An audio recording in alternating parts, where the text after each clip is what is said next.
51,000 টাকার চেক মুখ্যমন্ত্রী মাননীয় মুখ্যমন্ত্রী ত্রাণ তহবিলে তুলে দিচ্ছেন। সবাই শুভ প্রদীপ প্রজ্বলনের মধ্য দিয়ে অনুষ্ঠানকে সুন্দর করে তুলবেন। আমরা অন্ধকার থেকে আলোর পথে যাব।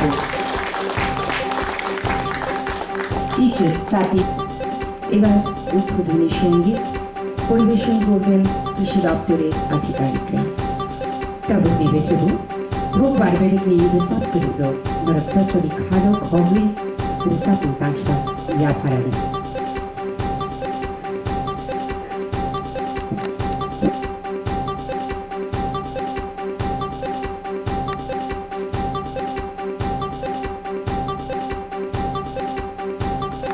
জানাচ্ছি সুজিত দাস, তাদের অর্গানাইজিং কমিটির জয়েন্ট কনভিনার মঞ্চে আসার জন্য, এবং আজকে এই পুরো অনুষ্ঠানে সভাপতির আসন অলঙ্কৃত করবেন।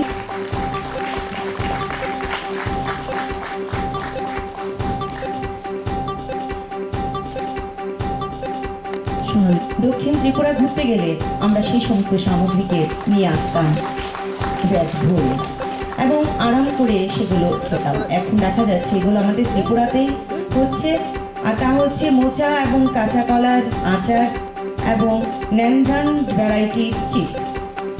এরা তৃতীয় শ্রেণীর না, আসলে তারা হচ্ছে অন্নদাতা।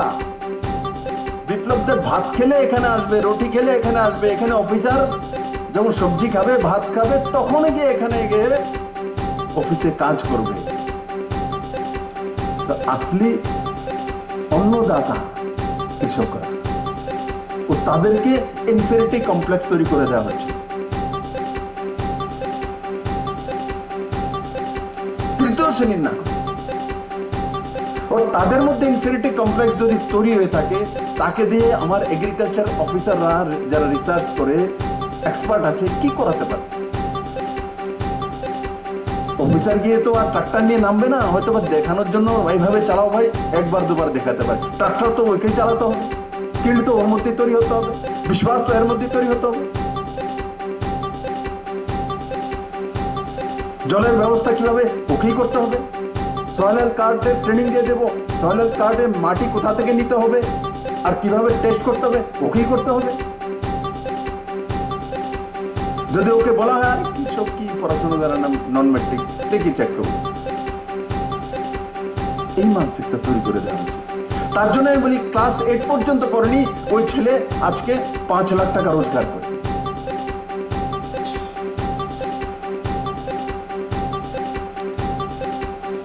এগুলো পরিবর্তন হয়েছে ত্রিপুরা।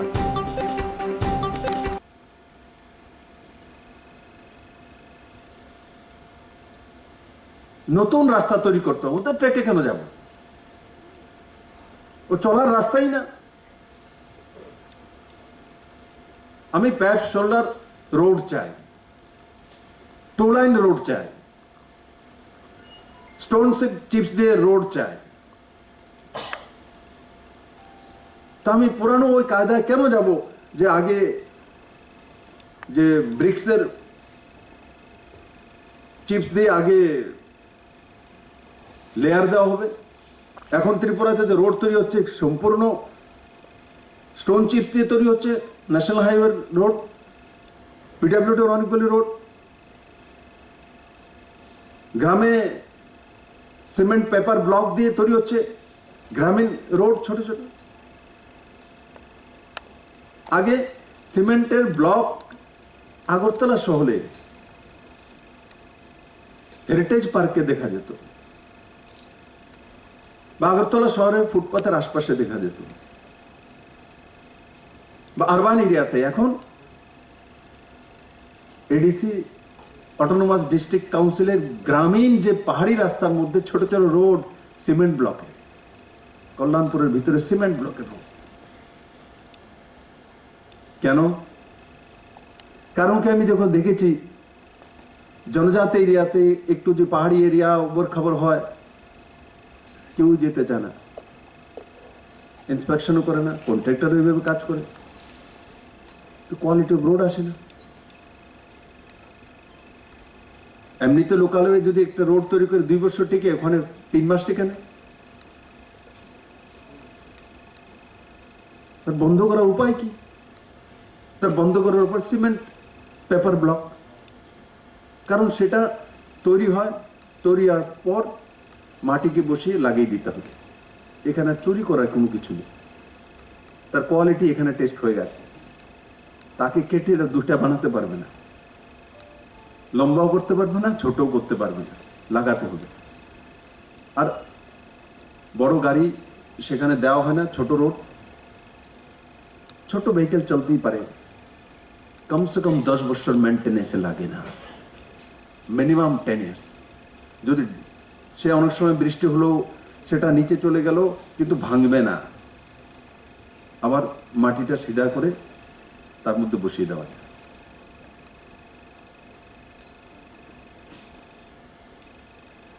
আগেও তো ভাবা উচিত ছিল।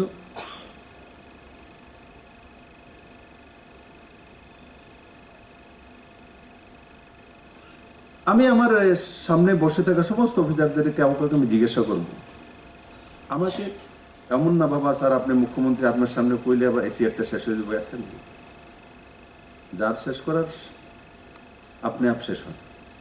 আর শেষ করার জন্য আমি আসিনি, শুরু করার জন্য এসেছি। শেষ যারা করেছে বিদায় হয়েছে।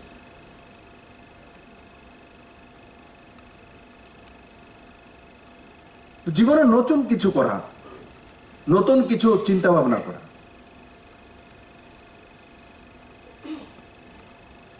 और क्यूरियोसिटी সঙ্গে एग्रीकल्चर डिपार्टमेंट तो क्यूरियोसिटी भरा हुआ सेक्टर।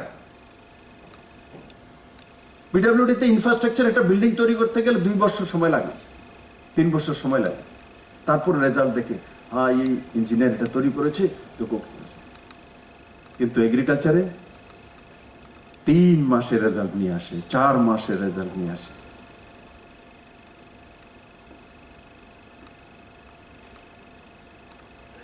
ভুট্টা লাগাবে তো ব্যবস্থিত তরিকে से যখন লাগাবে, আধুনিক পদ্ধতি যখন ইউজ করবে, তো দেখা যাবে 3 মাস পর ভুট্টা ম্যাচিউর হয়ে গেছে, লাগিয়েছে, ধীরে ধীরে বেড়েছে। 3 মাসের মধ্যে তার মধ্যে ভুট্টা লেগে গেছে, গ্রিনারি তার মধ্যে লেগে আছে। ধান লাগিয়েছি, প্রথম শ্রী পদ্ধতিতে লাগালাম, এসআরআই পদ্ধতিতে লাগানোর পর 3 মাসের মধ্যে ধান ম্যাচিউর হয়ে আসে। একসময় গ্রিন দেখা যায়, আর যখন ধান পেকে যায় মনে হয় যেমন গোল্ডেন ইরা চলছে চোখের সামনে। কল্পনা করুন, আগে যখন আমি পাঞ্জাবে যেতাম তো 2 দিকে হরিয়ানা পাঞ্জাবে গ্রিনারি।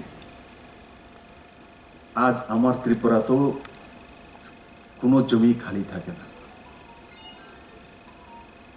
যখন লাগানো হয় ধান বা অন্য ফসল, গ্রিনারি। আর যখন ম্যাচুরিটির সময় হয়, না হলে ফল দেখা যায়, না হলে ফুল দেখা যায়, না হলে ম্যাচিওর ধান দেখা যায়। ত্রিপুরা তো আছে ছোট ছোট কৃষক, 3 ঘন্টা জমি আছে, তার সঙ্গে যখন কথা বলি বলে 3 ফসল করছি, 1 ইঞ্চ জায়গা খালি রাখছি না। 2 ঘন্টা পুকুর আছে, তার মধ্যে 3 লেয়ার মাছের চাষ করছি। আমারও মাঝে মাঝে গর্ব হতো, আরে আমি ত্রিপুরার ছেলে, ত্রিপুরাতে 25 বছরের টানা সরকার আছে, স্থায়ী সরকার, 20 বছরের মুখ্যমন্ত্রী, উন্নয়ন হচ্ছে, দেখো ত্রিপুরার নাম হচ্ছে।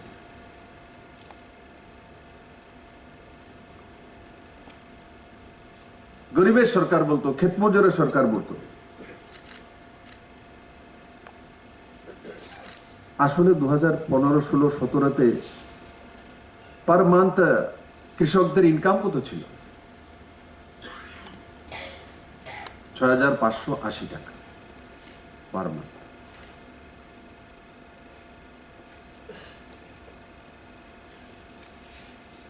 এই সরকার গরিবের সরকার বা কৃষকের সরকার বা অফিসারের সরকার বলে না, এই সরকার বলে জনতা সরকার, 37 লক্ষ ত্রিপুরাবাসী সরকার।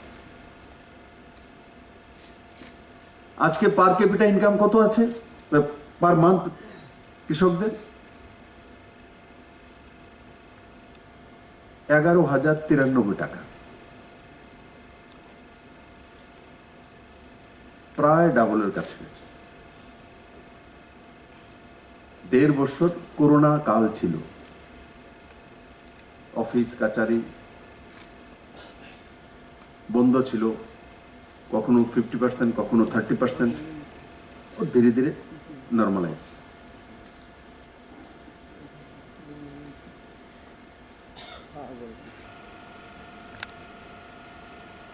This is called common sense. Officer হোক, পলিটিশিয়ান হোক, কঠোর কমন সেন্স থাকা উচিত। আমরা কেউ ক্লারিকের কাজ করি না যে ফাইলটা এখান থেকে ওখান থেকে নেব, লিখে দেব। আমরা ক্রিয়েশন করার জায়গায় বসে আছি। তো ক্রিয়েশন তখনই করব যখন কিউরিওসিটি থাকবে। যেটা আমি বলছিলাম, আমি 3.5 বছরে 4.5 বছরে লক্ষ্য করেছি কৃষকদের মধ্যে বিশ্বাস, ফেথ তৈরি হয়েছে যে আমার পেছনে কেউ আছে, আমার সঙ্গে কেউ দাঁড়িয়ে আছে। আগে কৃষকদের মধ্যে সেই বিশ্বাস ছিল না, ইনফেরিটি কমপ্লেক্স ছিল। যদি কাউকে আমি জিজ্ঞাসা করতাম তোমার বাবা কি করে, স্যার সামান্য কৃষিকাজ করে। কেউ সামান্য? পরিবর্তন এমনি হয় না বন্ধু, মনে হয় আপনাদের এটা এমনিতেই হয়ে গেছে। বিপ্লবদের বহু জায়গাতে 5 বছর যাবৎ এটাই করেছে। তাই টিএসআর যাই, ক্যাম্পে চাই, আমার কাছে জিজ্ঞাসা করি, যেমন আপনাকে যে ডেজিগনেশন কি, নাম কি জিজ্ঞাসা করতাম, 90% আমি দেখেছি যেই মাত্র বাবা কৃষিকাজ করে, বাবু ভদ্রলোক কৃষিকাজ করে, স্যার আমার তো কিচ্ছু নাই, কিচ্ছু করি না। তো কি করেন? বাইরে শরীর পরিবারটা চলে কিভাবে? একটা পুকুর আছে আর 4 কানি ধানের জমি আছে, বাস সামান্য কৃষিকাজ করে পোলার পাটার পড়াশোনা করাইছি, পোলারা যদি একটা জব দিয়ে দেন তাহলে স্যার রোজগার। আমি কি আপনি করেন যেটি এটি রোজগার না? আপনি মাছের চাষ করতেছেন, 4 কানি জমির মধ্যে ধান চাষ করতেছেন, 3 ফসল হইতে আছে, রোজগার না? স্যার এটি তো কৃষক। মানে মানুষের মধ্যে এমন মানসিক। আপনাদের মধ্যে যে টিমটা রয়েছে, যারা আলাদা আলাদা সেক্টরে ভালো কাজ করছে, কেন চিহ্নিত করে তাকে পুরস্কৃত করা উচিত? তবেই তো কম্পিটিশন আসবে। সে চিহ্নিতই হলো না। আজকে মুখ্যমন্ত্রী উত্তম বাবুর নাম তো শুনে নিয়েছে, আজকে আমার বোনের নাম তো শুনে নিয়েছে। আমার তো এখন মনে হয়ে গেছে এখন আর নেই। তো কাজ যে করে তার নাম তো আমার জানতে হবে, মূল ব্যক্তির কাছে তার নাম পৌঁছতে হবে। না হলে হয় কি, অনেক সময় প্রমোশন, পোস্টিং, তার মধ্যে গালি ডিসিশন, কারণ প্র্যাকটিক্যাল জানা থাকে না উপরের লোকে। ফাইল নিচে থেকে বানিয়ে দিয়েছে, কাজের লোক তাকে শুনে অকাজের লোককে বসিয়ে দিয়েছে। পরে প্রণীত বাবুকে জিজ্ঞাসা করি, কেউ কাজ হচ্ছে না, কোনো কাজ হচ্ছে না, বলেছে উনি তো পারতেছেন না স্যার। স্যার ওনারা তো আপনিই দিচ্ছেন, আমি সর্বদর্শটা থরি আমি দেখে দেখে করব। কাজ সবাই সমানভাবে করতে পারে না, জজবা আর জুনুন সবার কাছে সমানভাবে আসতে পারে। ও সাকসেস জজবা আর জুনুন নিয়ে আসে।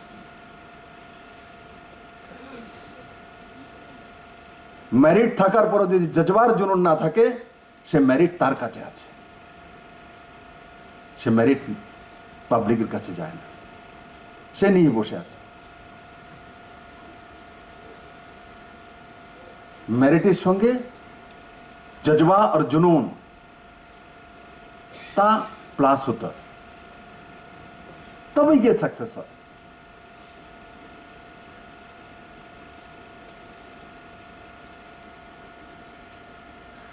আমি জানি না আপনারা অনুভব করেন কিনা, আমি গ্রামে ঘুরি, আপনারাও হয়তো বা জান। इसका साउंड थोड़ा सा बढ़ाना।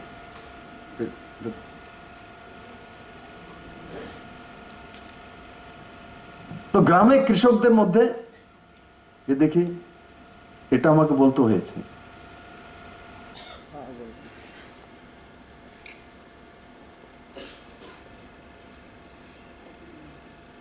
এই যে মিথ্যা প্রচারে যাদের পিএইচডি আছে ইনারা ত্রিপুরাতে দীর্ঘ সময় সত্তা আছে।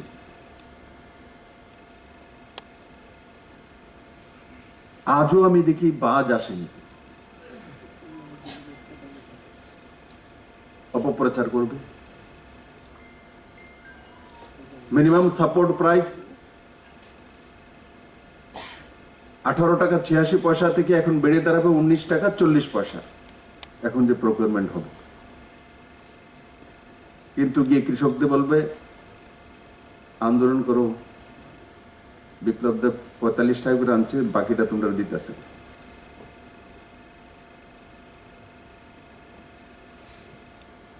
করোনা কালেও দেখেছি প্রচার করে দিয়েছে, লিফলেট সিপাহীজলাতে আমি পেয়েছি, টেস্ট করেও না, বিপ্লবদের 2 লাখ টাকা করে টেস্টে পায়। কেউ টেস্ট করে না, হেলথের কর্মীরা আশা কর্মীরা বাড়ি বেরিয়ে যাচ্ছে, না না কমে যেত।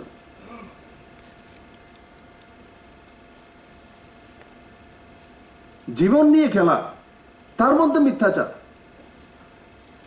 অথচ যারা এগুলি করে প্রচার, ইনারা সবার আগে টেস্টিং করে নিয়েছেন, ইনারা সবার আগে ভ্যাকসিন যখন এসে ইঞ্জেকশনটা লাগিয়ে নিয়েছেন। আমি পরে পেয়েছি, কারণ আমার বিলো 50 নিচে বয়স, এখন 50 হয়ে গেছে।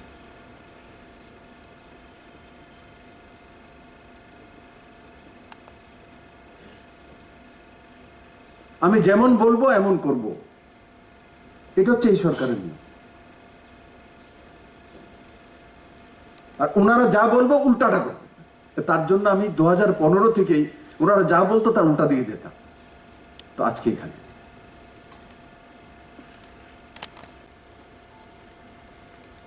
তো মানুষ চিন্তা করে মনে হয় এটা ঠিকই।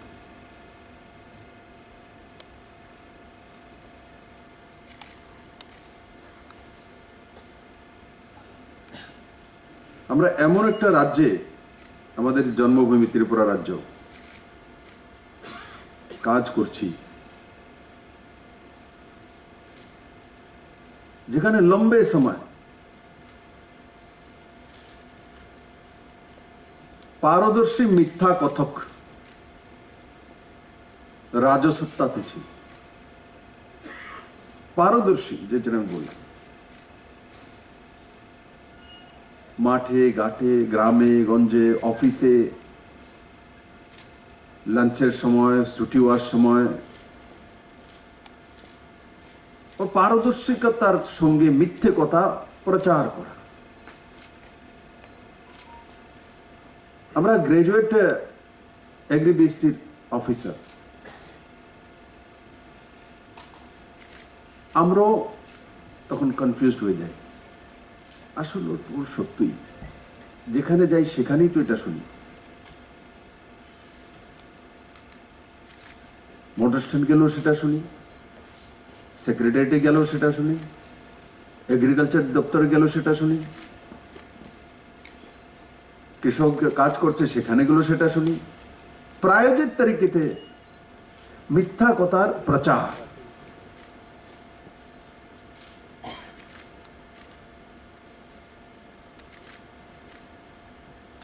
আমি যখন এই রাজ্যে এসেছিলাম 2015-তে কাজ করার জন্য, তখন দিল্লি থেকে শুনতাম স্বর্ণযুগ চলছে ত্রিপুরাতে, গোল্ডেন পিরিয়ড। আকাশ বাতাস পাতাল অন্তরিক্ষ সব জায়গায়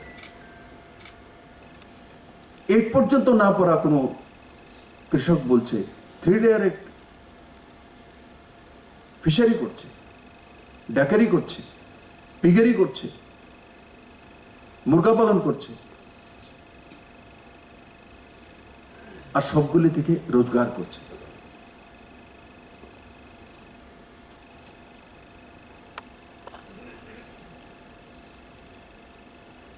আমি আপনাদের মধ্যে কাউকে জিজ্ঞাসা করব, আমাকে দেখে ভয় পাওয়ার কোনো দরকার নেই, আমি এখানকারই মানুষ।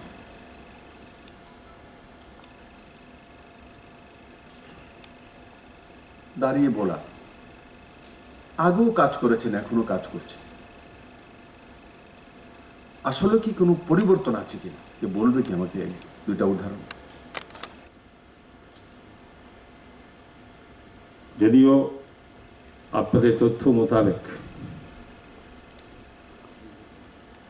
এই টাগা কমিটি 1968 সন থেকে আপনারা এটা শুরু করেছেন। দীর্ঘ প্রায় 52 বছর অতিক্রান্ত হয়ে 53 বছরের মতো পড়েছে। স্বাভাবিকভাবেই এই অফিসারদের কৃষিক্ষেত্রে আপনাদের যথেষ্ট এখনো যারা আছেন সেই সময়কাল থেকে, বা যারা চলে গেছেন বা নতুন যারা আছেন, যে উদ্দেশ্য নিয়ে আপনাদের এই অ্যাসোসিয়েশন আর যা নিয়ে আমাদের সরকারের ভাবনা, রাজ্যের মূলত এই কৃষি দপ্তরকে, কৃষি এবং কৃষক কল্যাণ দপ্তরের সমস্ত কৃষকদের কল্যাণে কাজ করার যে চ্যালেঞ্জ, এবং এটা অবশ্যই আপনাদের মাধ্যমে সেটা পূরণ হবে, এটাই আমাদের আশা। এবং আমাদের সরকারের মাননীয় মুখ্যমন্ত্রীর নেতৃত্বে আমাদের সরকার 44 মাস অতিক্রান্ত হয়েছে, এবং আমরা দেখেছি যে বিগত দিনে এই রাজ্যের কৃষকদের যেটা স্বাভাবিকভাবে হওয়া উচিত ছিল, সেখানে অনেকটা বোধহয় যথেষ্টভাবে সেটার কোনো অভাব ছিল। আমি এটা বলতে চাইছি না সে অভাবটা কোথা থেকে হয়েছে, কাদের কারণে হয়েছে, কিন্তু আমরা দেখেছি যে এখানে এ রাজ্যের মাটি, এ রাজ্যের জলবায়ু এবং এখানে কৃষকদের যে কোনো ফসল উৎপাদনে কোথাও পিছিয়ে থাকার নয়। এবং আপনারা দেখেছেন আপনাদের মাধ্যমে হয়েছে যে বিভিন্ন রকম বৈচিত্র্য ফসলের মধ্যে যা ছিল না আগে, তা আজকাল এই রাজ্যের মাটিতে হচ্ছে। কৃষকদের উৎপাদনকে বৃদ্ধি করা, কেন্দ্রীয় সরকারের সমস্ত স্কিম, বর্তমান নতুন টেকনোলজি, নিউ টেকনোলজি অ্যাডপ্ট করে কি দেশ সমস্ত কিছু আপনাদের মাধ্যমে চলছে বা হওয়া উচিত। আমি স্বীকার করি যদি বিগত দিন আমরা দেখি তার পরিবর্তন এই 4 বছরে কিছু হয়েছে কিনা, নিশ্চয় হয়েছে, এবং এটা নিশ্চয়ভাবে বলতে দ্বিধা নেই। আপনাদের সকলের আন্তরিকতা এবং সেটা সফল হয়েছে। আগে আমরা কি দেখেছিলাম, কৃষকরা তাদের সুবিধা, তাদের আলোচনা, তাদের জিজ্ঞাসা, তাদের অভিজ্ঞতা নেওয়ার জন্য, বা তারা কিভাবে ফসল উৎপাদন করবে, কখন কিভাবে তাদের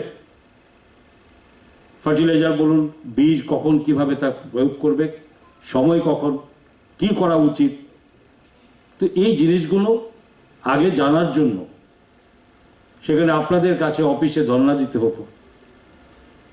আমরা সরকার আসে পরে যখন মাননীয় মুখ্যমন্ত্রী এক ত্রিপুরা শ্রেষ্ঠ ত্রিপুরা ঘোষণার ডাক, এবং তাদেরকে দিয়ে করতে হবে যেখানে প্রায় 46% বেশি মানুষ এ রাজ্যে কৃষিকাজের সঙ্গে যুক্ত, এবং সেই দিশাতে আমরা প্রথমে শুরু করেছি যে কৃষকদের কাছে দপ্তরের আধিকারিক যারা, তাদেরকে পৌঁছাতে হবে,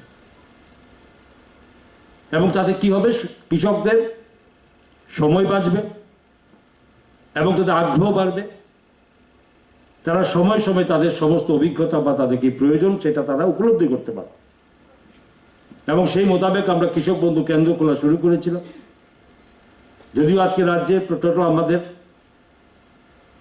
37টি আমাদের যারা কৃষি দপ্তর, সেখানে প্রতিটা জায়গায় একটা করে হবে। আমরা এখন পর্যন্ত অনেক হয়েছে, শুধু ওপেনিং করা বাকি আছে, বাকি সবটাই হবে। এটাই শেষ করে আরো বেশি করে যদি করা যেতে যাওয়ার পরিকল্পনা সরকার আছে, আরো জায়গায় সেখানে কৃষকদের কাছে আপনাদের জায়গায় যারা এই অভিজ্ঞতা, যারা কৃষি বিজ্ঞানী, যারা ওই সমস্ত কৃষক বন্ধু কেন্দ্রের থেকে তাদেরকে অভিজ্ঞতা দেবে, 12 মাসে কি করতে হবে, সেই যে কনসেপ্ট আমরা নিয়েছি আমাদের সরকার, সেটা সঠিকভাবে পৌঁছানোর জন্য আমাদের চেষ্টা, এবং সেটা করা গেলেই তবে কৃষক আরও বেশি উন্নত হবে, এবং কৃষকদের উন্নতির সঙ্গে সঙ্গে তাদের উৎপাদিত ফসল কি করে তাদের বাজার করা যাবে তার জন্য মহাযজ্ঞ চলছে। এবং এই সঙ্গে ফসল বীমা যোজনা এই একটা জিনিস, যেখানে ফসল বীমা যোজনা 2017-18 আমি লাস্ট তথ্য ভিত্তিকে আমি দেখেছি মাত্র 11,000 কৃষকের যেখানে ফসল বীমা যোজনা আওতা আনা হয়েছিল। এতে কৃষকরা ক্ষতিগ্রস্ত হলে পরে তাদের কোনো ইন্স্যুরেন্স পাওয়ার তাদের ব্যবস্থা থাকতো না। মাননীয় মুখ্যমন্ত্রী যিনি করেছেন যে না, ফসল বীমা যোজনা প্রতিটা কৃষককে অন্তর্ভুক্ত করতে হবে, তাদের যে প্রিমিয়াম লাগে সেই প্রিমিয়াম প্রতি কালিতে 220 টাকা কয়েক পয়সা করে লাগা, সেখানে মাননীয় মুখ্যমন্ত্রী রাজ্য কোষাগার থেকে 210 টাকা করে, যেখানে সরকার বহন করছে বাকি 10 টাকা অল্প পয়সা সেখানে কৃষকদের দিতে হয়। এই সংখ্যায় প্রথম 3,02,500 প্রায় 77 জনকে আমরা অন্তর্ভুক্ত করতে পেরেছি। এবং সেখানে বর্তমানে যেখানে খারিফ সিজনে আমরা করতে পেরেছি কত, যেখানে এর মধ্যে 1190% ধরি, যদি ওই সরকার ধরি, এত বেশি আমরা করতে পেরেছি 2018-19 থেকে 20-21 পর্যন্ত। রাজ্য সরকার তার জন্য দিয়েছে, এবং তারপর 2,56,00,000 টাকা মতো একটা প্রাথমিক ওই সময়ের মধ্যে যারা ক্ষতিগ্রস্ত হয়েছিল তাদেরকে আমরা তার ক্ষতিপূরণ সেই ইন্স্যুরেন্স কোম্পানির মাধ্যমে দেওয়ার ব্যবস্থা করতে পেরেছি। আগে কেন করতো না? কেন তাদেরকে প্রধানমন্ত্রী এই ফসল বীমা যোজনা আওতা আনা হতো না? হতে পারে তারা সেখানে তাদের প্রিমিয়াম দিত না, বা সেখানে তাদেরকে পার্সু করা হতো না, তাদেরকে বলা হতো না, তাদের সেখানে ব্যবস্থা করা হতো না, কারণ সরকার তো আপনারাই ছিলেন। তাহলে পরিচালনা কোথাও গলদ ছিল, কারণ এই কাজটা আপনারাই করছেন, ওইখানেও আপনারা ছিলেন। 2017-18 থেকে অধিকাংশ অফিসার সেখানে ছিল, কিন্তু কেন হয়নি বা বর্তমানে হচ্ছে কেন? ডিফারেন্সটা এখানে বুঝতে হবে, সরকারের আন্তরিকতা। আমরা যদি চাই সঠিকভাবে কৃষকদের উন্নত করতে হবে, এটা বুকের কথা নয়, এবং তার জন্য সরকার সিদ্ধান্ত নেবে এবং তার সমস্ত কিছু কার্যকরগুলো আপনাদের করতে হবে। অবশ্যই আপনারা করেছেন, না করলে এতটা আমরা বৃদ্ধি পেত না। ফসল বীমা যোজনাতে 1190% আগের সরকারের দেওয়ার থেকে আমরা বৃদ্ধিতে করতে পেরেছি, এটা অ্যাচিভমেন্ট মতো আমরা করেছি। কারণ গতকালও মাননীয় মুখ্যমন্ত্রী এ রাজ্যের আনারসকে প্রসেসিং করার মাধ্যমে জার্মান পাঠিয়ে এসছেন, শুরু করেছেন 40 মেট্রিক টন দিয়ে।